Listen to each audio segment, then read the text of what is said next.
بسم اللہ الرحمن الرحیم یا ایہا الذین آمنوا اتقوا اللہ ولتنظر نفس ما قدمت لغد واتقوا اللہ ان اللہ خبیر بما تعملون۔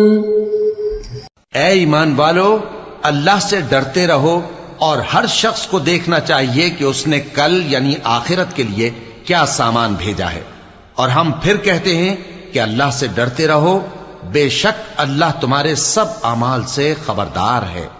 بسم اللہ الرحمن الرحیم، الحمد للہ رب العالمین، والصلاة والسلام على اشرف الانبیاء والمرسلین وعلى آلہ واصحابہ اجمعین ومن تبعہم بإحسان الى یوم الدین۔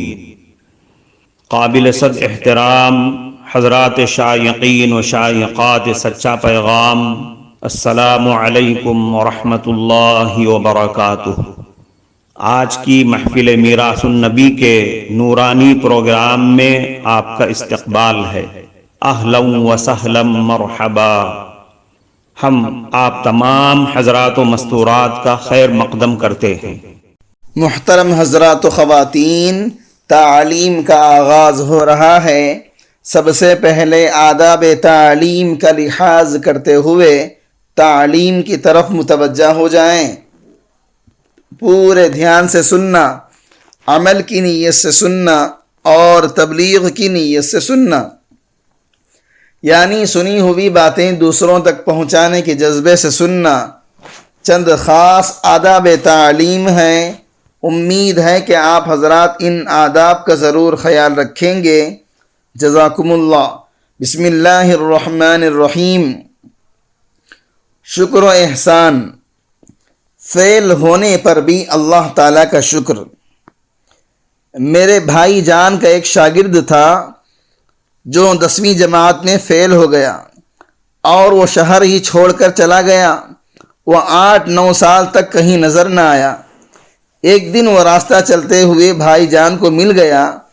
انہوں نے پوچھا، تم اتنا عرصہ نظر ہی نہ آئے، کہاں رہتے ہو؟ وہ کہنے لگا، استاذ جی، اللہ کا مجھ پر بڑا فضل ہوا، میں میٹرک میں فیل ہو گیا، یعنی 10ویں میں فیل ہو گیا۔ اس نے اپنے استاذ کے سامنے یہ بات کہہ دی۔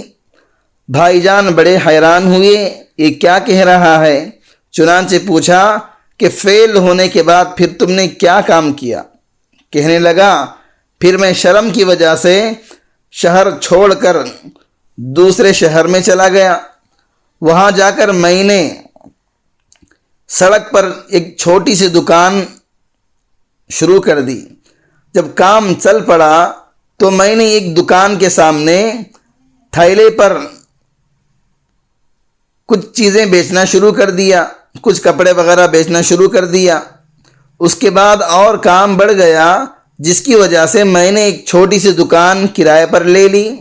پھر اور کام بڑھا تو میں نے کپڑے کی ایک دکان بنا لی۔ اس کے بعد دوسری دکان بنا لی۔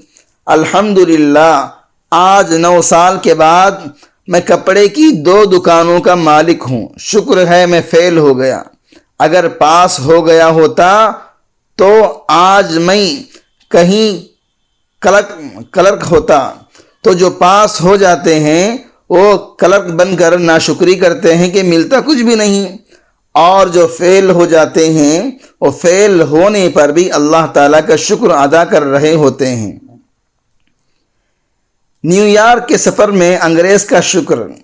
مجھے ایک مرتبہ نیو یارک جانے کا موقع ملا۔ میرے ساتھ والی سیٹ پر ایک انگریز خاتون آ کر بیٹھ گئی۔ اس کے ساتھ ایک بچی بھی تھی جس کی عمر تقریباً 2 سال تھی۔ میں کتاب پڑھنے میں مشغول رہا۔ تھوڑی دیر بعد ایئر ہوسٹس نے کھانا لا کر پیش کیا۔ چونکہ سفر کے دوران ادھر ادھر کے کھانے سے نقصان ہوتا ہے، اس لیے میں نے وہ کھانا کھانے سے انکار کر دیا، مگر اس خاتون نے کھانا لے لیا۔ چاول پکے ہوئے تھے، وہ ایک چمچ میں تھوڑے سے چاول لے کر بچی کے منہ میں ڈالتی، اور جب بچی وہ چاول کھا لیتی تو ماں اسے کہتی سے تھینک یو، کہو بیٹا آپ کا شکریہ۔ وہ بچی معصوم زبان سے کہتی تھینک یو جی آپ کا شکریہ۔ وہ ہر لقمے پر اسے تھینک یو کہلواتی۔ میں چونکہ قریب ہی بیٹھا تھا اس لیے اگرچہ میں دیکھ نہیں پا رہا تھا مگر پتہ چل رہا تھا کہ کیا ہو رہا ہے۔ میں نے اندازہ لگایا کہ اس کھانے کے درمیان تقریباً 35 مرتبہ اپنی بچی کی زبان سے تھینک یو کا لفظ کہلوایا۔ اب یہ بتائیں یہ شکر ادا کرنے والی بات اس بچی کی گھٹی میں پڑ گئی یا نہ پڑی؟ آپ مجھے بتائیں کہ کون سی مسلمان ماں ہے جو اپنے بچے کو یہ سبق دیتی ہے؟ روایت ہماری تھی اور اسے اپنایا غیروں نے اور ہم اس سے محروم ہو گئے۔ فرزند کی تیاری پر حضرت اسماء رضی اللہ عنہا کا صبر۔ حضرت عبداللہ ابن زبیر رضی اللہ عنہ کا ٹکراؤ حجاج ابن یوسف کے ساتھیوں سے ہوا تو دشمن بہت زیادہ تھے۔ عبداللہ ابن زبیر رضی اللہ عنہ کے ساتھ چند 100 آدمی تھے جو ایک ایک کر کے شہید ہوتے گئے۔ پھر ان کو بھی اندازہ ہو گیا کہ آج میری زندگی کا آخری دن ہے۔ چونکہ وہ اپنے گھر کے دروازے پر ہی تھے اس لیے ان کے دل میں خیال آیا کہ میں اپنی والدہ کو آخری وقت میں جا کر سلام ہی کر لوں۔ چنانچہ وہ اپنی والدہ حضرت اسماء رضی اللہ عنہا کے پاس پہنچ گئے۔ حضرت اسماء رضی اللہ عنہا اس وقت بوڑھی ہو چکی تھیں اور آنکھوں پر موتیاں اترنے کی وجہ سے بینائی چلی گئی تھی، دیکھ نہیں سکتی تھیں۔ حضرت عبداللہ ابن زبیر رضی اللہ عنہ نے عرض کیا امی میں آپ کو آخری مرتبہ سلام کرنے آیا ہوں۔ پوچھا بیٹا تمہیں کس بات کی پریشانی ہے؟ عرض کیا امی مجھے خوف ہے کہ جب یہ لوگ مجھے شہید کر دیں گے تو میری لاش کو کاٹ ڈالیں گے، خیمہ بنا ڈالیں گے، مسلح کر دیں گے۔ بوڑھی ماں کہتی ہے بیٹا جب بکری کی جان نکال لی جاتی ہے تو پھر اس کی بوٹیاں کریں یا کھال اتاریں اس سے بکری کو کوئی فرق نہیں پڑتا۔ حضرت نے عرض کیا اچھا امی میں سلام کرنے کے لیے حاضر ہوا ہوں اور اب واپس جا رہا ہوں۔ ماں نے کہا واپس تو چلے جانا مگر جانے سے پہلے ذرا میرے قریب ہو جانا۔ میں تیری شکل تو دیکھ نہیں سکتی مگر میں چاہتی ہوں کہ تمہارا بوسہ لے لوں اور تمہارے جسم کی خوشبو سونگھ لوں۔ بالآخر ماں نے اپنے بیٹے کو رخصت کرتے ہوئے 3 باتیں کہیں۔ انہوں نے کہا اے اللہ تو جانتا ہے یہ عبداللہ میرا وہ بیٹا ہے جو سردیوں کی لمبی راتوں میں تیرے سامنے مصلے پر کھڑا رہتا ہے۔ اے اللہ یہ میرا وہ بیٹا ہے جو گرمی کے لمبے دنوں میں تیری رضا کی خاطر روزہ رکھتا تھا۔ اے اللہ یہ میرا وہ بیٹا ہے جس نے خدمت کے ذریعے اپنے بڑوں کا دل خوش کر دیا۔ اے اللہ تو بھی اس سے راضی ہو جا۔ اس کے بعد حضرت عبداللہ ابن زبیر رضی اللہ عنہ باہر تشریف لے آئے اور آتے ہی شہید ہو گئے۔ بڑھاپا مستقل ایک مرض ہے۔ ایک بڑے میاں ڈاکٹر کے پاس گئے۔ اس نے کہا ڈاکٹر صاحب نظر کمزور ہو گئی۔ ڈاکٹر نے کہا بڑھاپا ہے۔ اس نے پھر کہا ڈاکٹر صاحب اونچائی سنائی دیتا ہے، یعنی کانوں کو اچھی طرح سے سنائی نہیں دیتا۔ ڈاکٹر نے کہا آپ کا بڑھاپا ہے۔ اس نے کہا ڈاکٹر صاحب میرے 4-5 دانت بھی گر گئے ہیں۔ ڈاکٹر نے کہا بڑھاپا ہے۔ اس نے کہا ڈاکٹر صاحب مجھے چیزیں یاد نہیں رہتی۔ ڈاکٹر صاحب نے کہا بڑھاپا ہے۔ جب ڈاکٹر نے بار بار کہا کہ بڑھاپا ہے تو بوڑھے کو غصہ آیا اور غصے میں کہنے لگا یہ کیا بڑھاپا ہے، یہ بڑھاپا ہے۔ ڈاکٹر نے کہا بڑے میاں یہ بھی بڑھاپا ہے۔ محترم ناظرین کرام، اس دینی اور ایمانی بیان کو سننے کے دوران ہی اس کو لائک کر دیجئے اور شیئر بھی کر دیجئے تاکہ دوسرے بھی اس سے فائدہ اٹھا سکیں۔ اللہ آپ کو جزائے خیر عطا فرمائے۔ صبر کرنے پر بھی اور شکریہ ادا کرنے پر بھی جنت ہے۔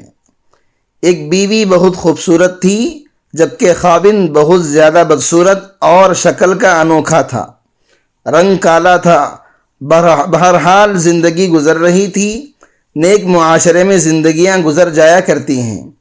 ایک موقع پر خاوند نے بیوی کی طرف دیکھا تو مسکرایا، خوش ہوا۔ بیوی دیکھ کر کہنے لگی کہ ہم دونوں جنتی ہیں۔ اس نے پوچھا، یہ آپ کو کیسے پتہ چلا؟ بیوی نے کہا، جب آپ مجھے دیکھتے ہیں، خوش ہوتے ہیں، شکریہ ادا کرتے ہیں، اور جب میں آپ کو دیکھتی ہوں تو صبر کرتی ہوں۔ شریعت کا حکم ہے صبر کرنے والا بھی جنتی ہے اور شکر کرنے والا بھی جنتی ہے۔ نبی اکرم صلی اللہ علیہ وسلم کی پھوپھی کا صبر۔ نبی صلی اللہ علیہ وسلم نے جنگ احد میں جب اپنے چچا حضرت امیر حمزہ رضی اللہ عنہ کو دیکھا، ان کی لاش کا مسلح بنا پڑا تھا، ان کا دل نکال لیا گیا تھا، ان کی آنکھیں نکال لی گئی تھیں، کان کاٹ دیے گئے تھے، ہندا نے ان کا ہار بنا کر اپنے گلے میں پہنا تھا۔ اب سوچئے پیچھے لاش کا کیا حال ہوگا؟ نبی صلی اللہ علیہ وسلم نے دیکھا تو آپ صلی اللہ علیہ وسلم بہت زیادہ غمگین ہو گئے، آنکھوں میں آنسو آنے لگے، اور آپ صلی اللہ علیہ وسلم نے اس وقت پابندی لگا دی کہ میری پھوپھی حضرت حمزہ رضی اللہ عنہ کی بہن آپ کو دیکھنے کے لیے آئیں گی دوسری عورتوں کی طرح، تو ایسا نہ ہو وہ دیکھے اور اسے صدمہ پہنچے۔ گھر کی عورتیں اپنے اپنے مردوں کو دیکھنے کے لیے آ گئیں، نہلائیں، دفنائیں، تو اس وقت میں آپ کی پھوپھی جو تھی وہ بھی آ گئیں، مگر صحابہ نے انہیں روک دیا کہ نبی صلی اللہ علیہ وسلم نے آپ کو دیکھنے سے منع فرما دیا ہے، آپ اپنے بھائی کی لاش کو دیکھ نہیں سکتی۔ انہوں نے آپ صلی اللہ علیہ وسلم سے پوچھا، آپ نے کیوں منع فرمایا؟ آپ صلی اللہ علیہ وسلم نے فرمایا، تم اس کی لاش کو دیکھنے کا حوصلہ نہیں رکھ سکو گی۔ پوچھنے لگی، اے اللہ کے نبی صلی اللہ علیہ وسلم، میں اپنے بھائی کی لاش پر رونے کے لیے نہیں آئی، میں تو اپنے بھائی کو مبارکباد دینے کے لیے آئی ہوں۔ جب حضور صلی اللہ علیہ وسلم نے یہ الفاظ سنے تو فرمایا، اچھا پھر تمہیں دیکھنے کی اجازت ہے۔ سوچئے کتنا بڑا دل کر لیا کہ میں تو اپنے بھائی کو مبارکبادی دینے کے لیے آئی ہوں، رونے کے لیے نہیں آئی ہوں۔ کفارہ مجلس کی دعا پڑھ لیجئے۔ سبحانک اللہم و بحمدک، اشہد ان لا الہ الا انت، استغفرک و اتوب الیک۔